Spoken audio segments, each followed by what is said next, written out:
Start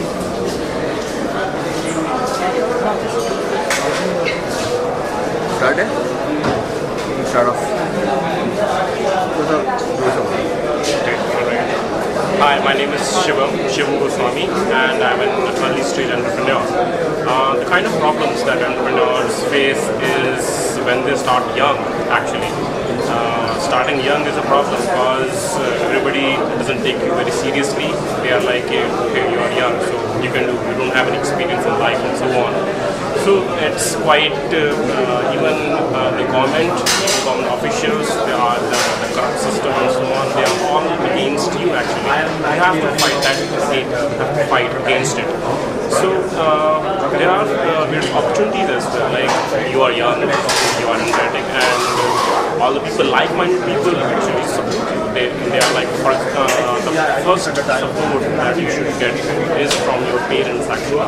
If they are supportive, that's a lot of help. And myself, Bhuvnesh, representing Soul State India. It has given me an opportunity what an entrepreneur should have or should give. I think just like the PAN number which has become a mandatory for every Indian, there should be a website which should be legalized, it should be made mandatory for every Indian. So whoever wants to have a knowledge of someone can come across to net through e-commerce solutions directly. Just like we have a PAN number for filling any details in any government organization or even depositing a huge sum in banks, there should be a website for every Indian. So we can come to know about his whereabouts, about his academics, about his experience at a one closed gate. Thank you. You people are all inside just now. So I spoke a little bit about entrepreneurship, a little bit about hero cycles.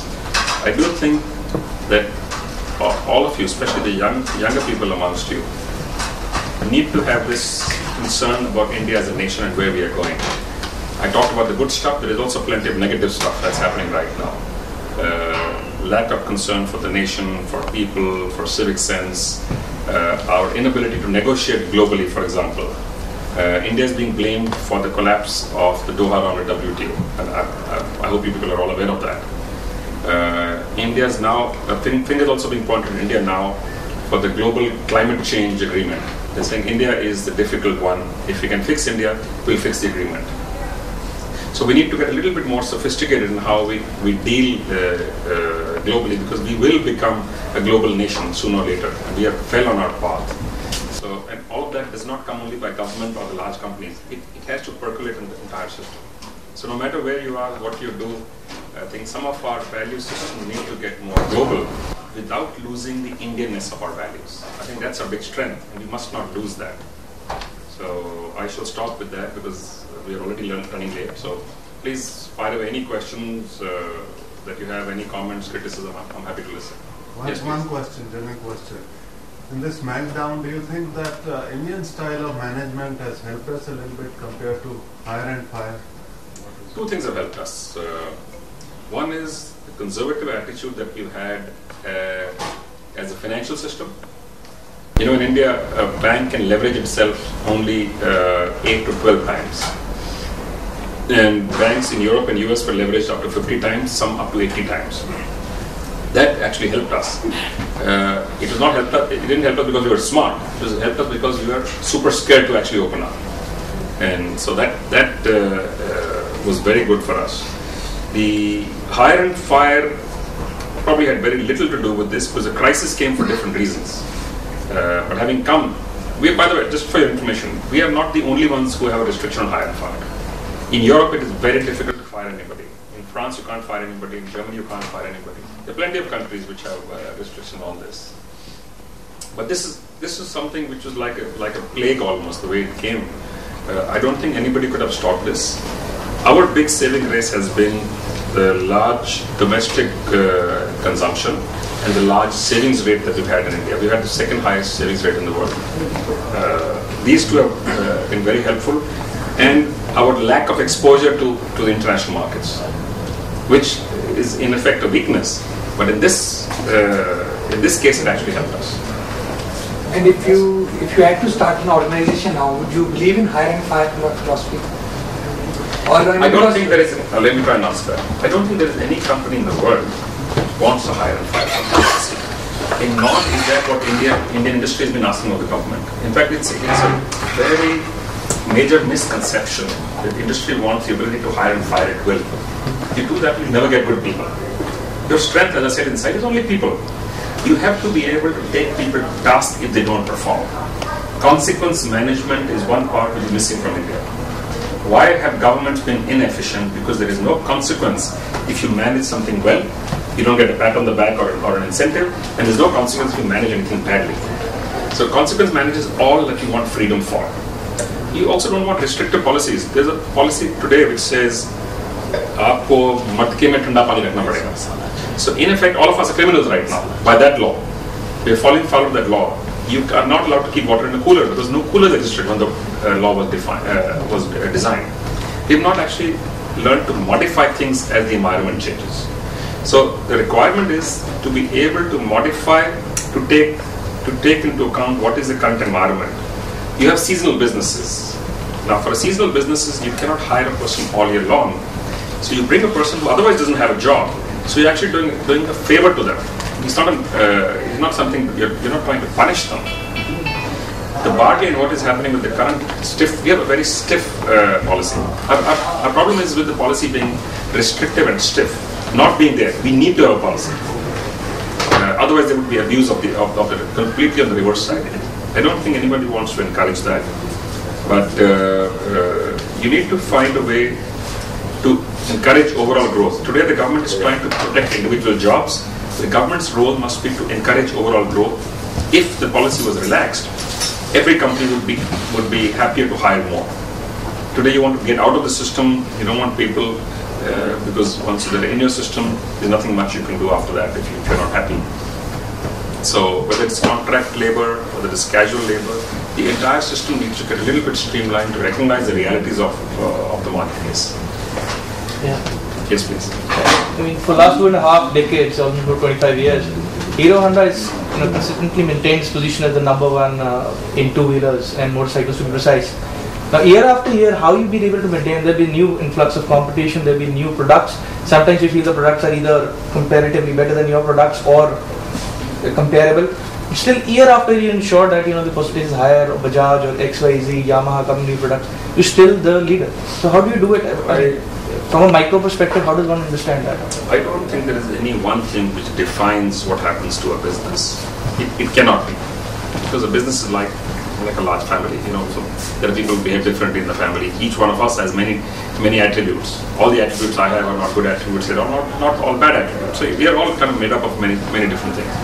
If you can find the ability to pick some of the good attributes of any organization and kind of focus on moving those forward, your ability to take decisions actually becomes much better. And ability to take forward-looking, sensible decisions is better for sure. What we have been able to do, I think, over time. One, when we started, and Mr. Chandramon sitting at the back will know this, people actually pointed a finger and laughed at Hero Honda, saying, "You guys first don't know anything about the business, then you're coming in with a 4-stroke. Who would make such a complicated engine? And who would pick motorcycles over scooters?" I don't know if you remember, when we got into this business, there was an option to go into one or the other. And Kinetic Honda had scooters and we picked motorcycles. This is a belief on the future of the nation. It was actually a bet, it was a gamble, really, that this is the way India will go. If you make a good product, people basically are very, very smart. If you give them a choice, they will make the right choice. So if you have a product which meets the aspirations of the individual, and you do it in a manner where you meet the benchmark price perception, then value for money becomes important. We are an unusual market. That's in one way we are unusual. In many other ways, we are following some of the developed economies 10, 15, 20 years behind. But we are a little bit unusual in the sense of our cultural imperatives. We are one of the few countries where price is more important than value for money. And I'll try and explain that. If you, in your mind, have a picture that I'm going to go and buy a car for 5 lakhs or 6 lakhs, whatever the price line is in your mind. You go and see a car which the dealer says is It's very good, but it's 7 lakhs. But because it's 7 lakhs, your mind is not open to look at it. I don't mean you particularly, I'm saying as an Indian consumer, this is Indian consumer behavior. So one of the things we've actually tried to do is map behavior of individuals and how it's actually changed over time. We also believe the answers actually come from the marketplace. So we've tried to listen. We've tried more to listen to criticism, as I said inside. We believe that tells us a little bit more than ourselves saying, oh, by the way, I have a smart idea. I know what the next design of the motorcycle should be. Of course, we all have ideas. But if you listen to a few 100,000 people, it's likely that when you put that idea down, that's a product they're likely to buy more than the one that you had in your mind. The other thing I believe we have done is treat this business like a large family. This is a word, if you interact with a company, you will hear this word again and again, that this is a large family. And we tried genuinely to behave in that manner. It's not always easy, because like in any family, there are always going to be issues. People have different ideas, different behavior, different aspirations. So trying to marry the ability to allow people enough individual enterprise, yet have them running in some kind of a cohesive manner. I think that's one of the things which is a challenge we believe we've done a little bit better than others. And I'm just coming down to the fundamentals. There are many other aspects to this, as you know. Thank you. Yes, please. Okay, I'm glad we spoke about change and then automobiles, like we spoke of price. I think what's happening across the world is there's radical changes taking place, and a lot of technologies are allowing things to become free. Yep. And like, for example, the Nano has become so cheap. Yep. We are working with some of those automobile component companies which are making that happen. Correct. Now, in the auto sector, do you think it's possible to actually, work towards something where you're going to make something almost free, where price is lower than cost? Yeah. And is there some work towards that? Sure. You know, Arun Netrawali was here, I'm trying to remember, 7-8 years ago. Arun is the head of Bell Labs, or what is called Lucentech now. They have done some very interesting pioneering work in terms of research on communications and other stuff of that type. He made two very interesting comments. I think I have 30% odd Indians working with me. If I had my way, I would take this number up beyond 50%. Because they have this ability to multitask, which is unusual in most. Anglo-Saxon as a race cannot do that. Okay, so we have a unique advantage, which is also why disruptive technologies, which have not unfortunately been commercialized because we're not good at that side, we're not good at branding. Disruptive technologies have come out of India, disruptive systems have come out of India for a long time. He had said that in the next 20 years, I think it was 20, he said, because he named some, I forget now, 18 years or 20 years, we will make telecommunication completely free. Because the cost of billing will be higher than the cost of providing the bandwidth to the people to communicate. And if I look at what he said now, that is 10 years ago. It was unbelievable at that time to imagine this, that it's going to be. And we are almost there. I mean, we're going to be there pretty soon. We're not too far from there. If you look at what has happened in, I don't know how many of you heard the name of Jaipur Foot. Jaipur Foot is a charitable foundation which makes prosthetics, legs and for people who lost their feet or legs, etc. Jaipur Foot has produced this prosthetic at a price, depending on the model, between 1/16th to 1/50th lower than the same product in Europe or in the US. And increasing, and interestingly, with a higher and a better application. This is the only one which comes close to, well, I shouldn't say the only one, because now you have these new ones which have sensors and stuff in them. Until now, it was the only one which came close to being almost real, where a person could climb trees, and they actually demonstrate that, by the way, in Jaipur Foot. So I believe we have the potential to do it. Disruptive ideas are very, very powerful. Our weakness lies in our discipline to implement and to market. And as we get better at that, I think this will happen more and more. Nano is a case in point. Who would have imagined when this car got announced? Who would have imagined it was possible? Maybe it's not 1 lakh, but it's close enough to be a completely disruptive product in this automotive market. Go to any auto show. If this car is there, you will see 50 to 60% more number of people around this car than any other booth or stall. Yes, please. We talked about pat on the back, we talked about hire and fire. So what are the practical ways that you are implementing in your company to motivate people around to do the job, get the job done? Practical ways, practical solutions that you I didn't quite understand the question, but I thought these are practical things that we do. But what we try and do is, when somebody comes in, we try and spend a little bit of time on the people. First, we take a long time to hire anybody. Our attempt is once somebody comes into the system, he or she should stay there and should retire from there. It doesn't always happen. In fact, in the last few years, we've actually seen attrition in our companies, which was unusual for us. Before that, we had never seen any. Well, I shouldn't say never, but attrition was close to zero, close to nil. And interestingly, most people who would leave the organization, at least 80% of them would always want to come back. And we had enough occasions when people like that. So, first our attempt is to find the person's mind and will.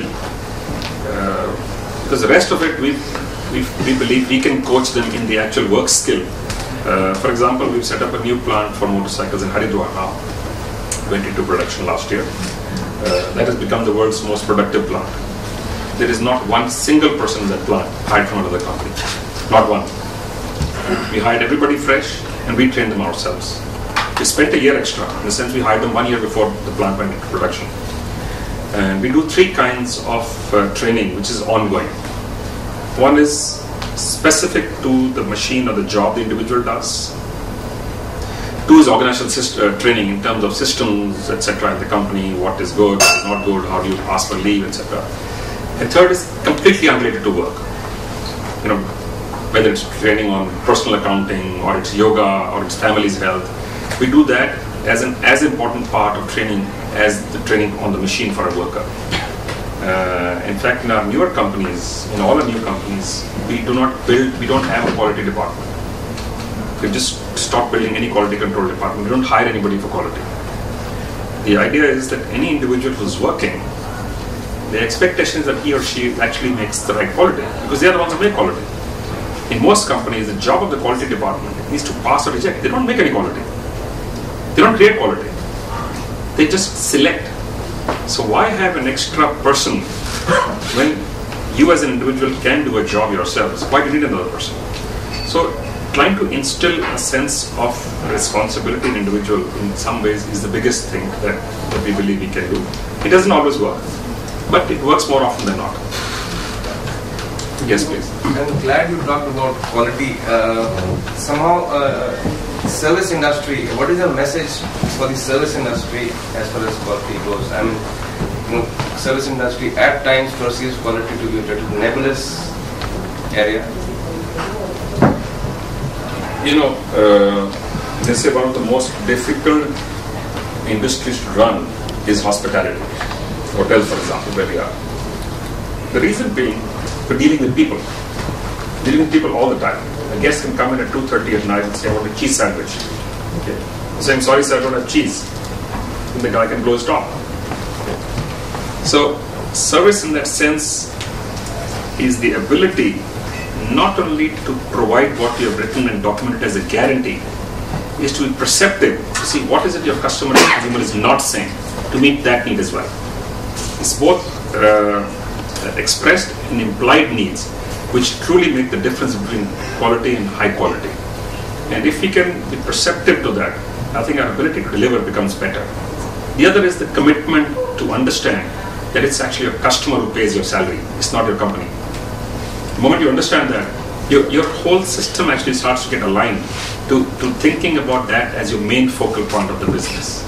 Otherwise what happens is, in most companies, power blocks get built, the department head becomes the focal point.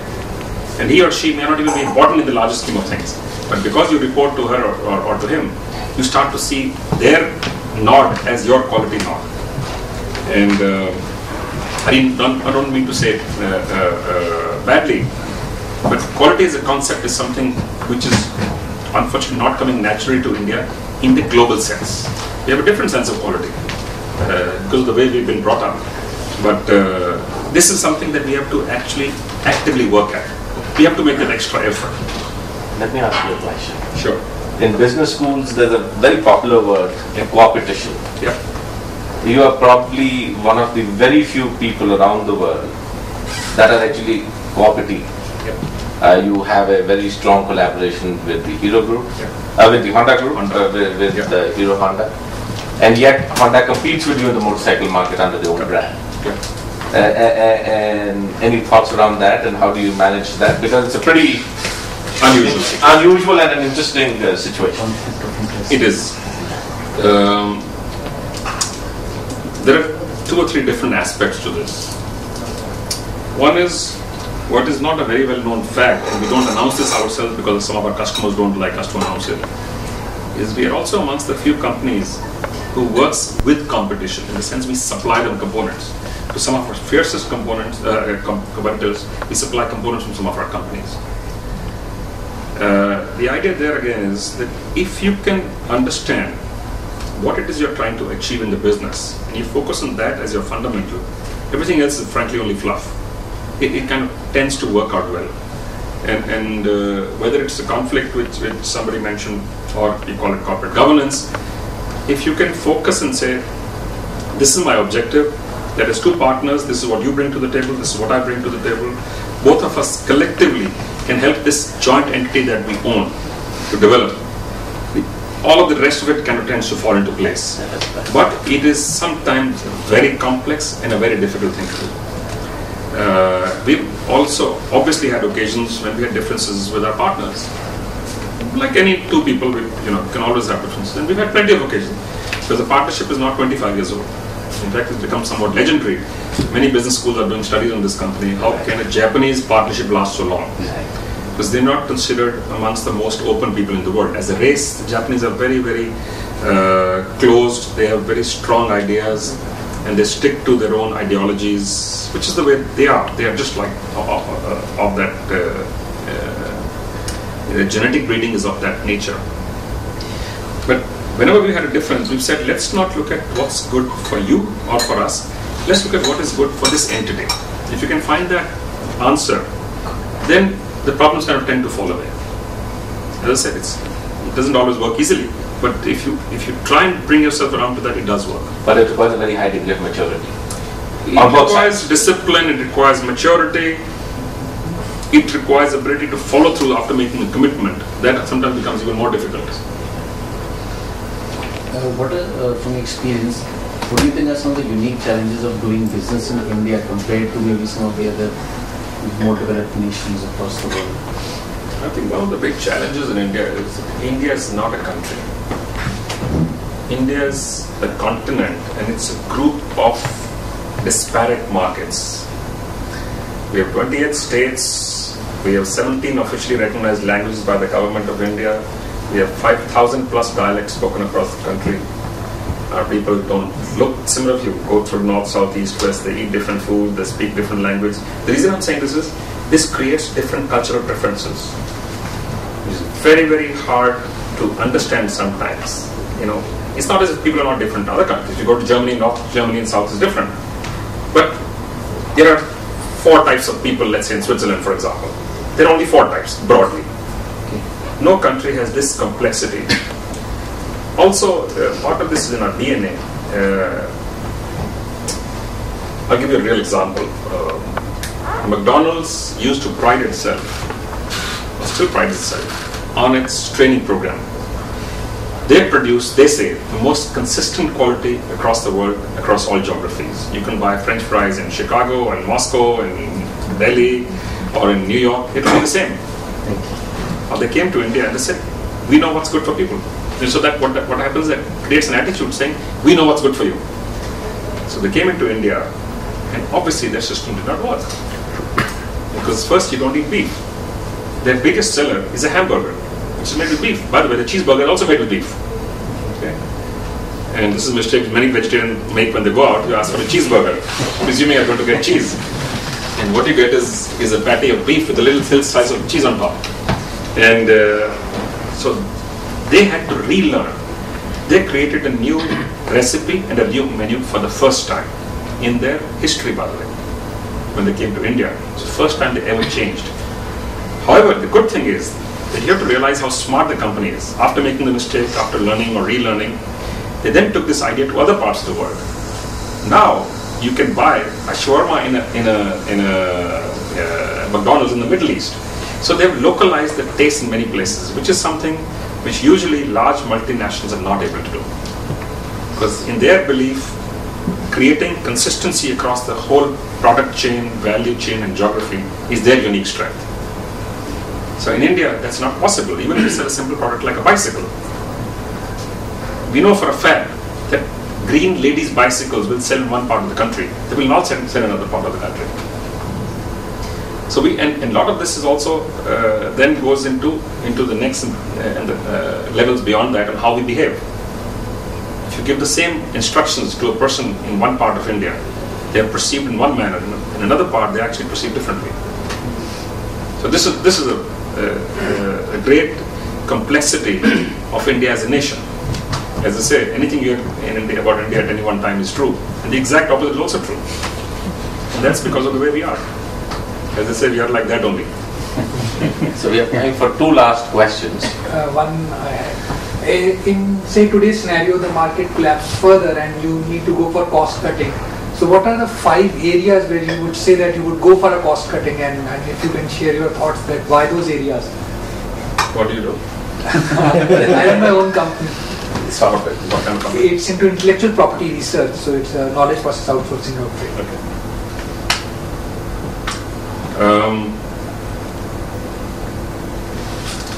People got a little bit upset with me when I said a few months back, and what has happened in India.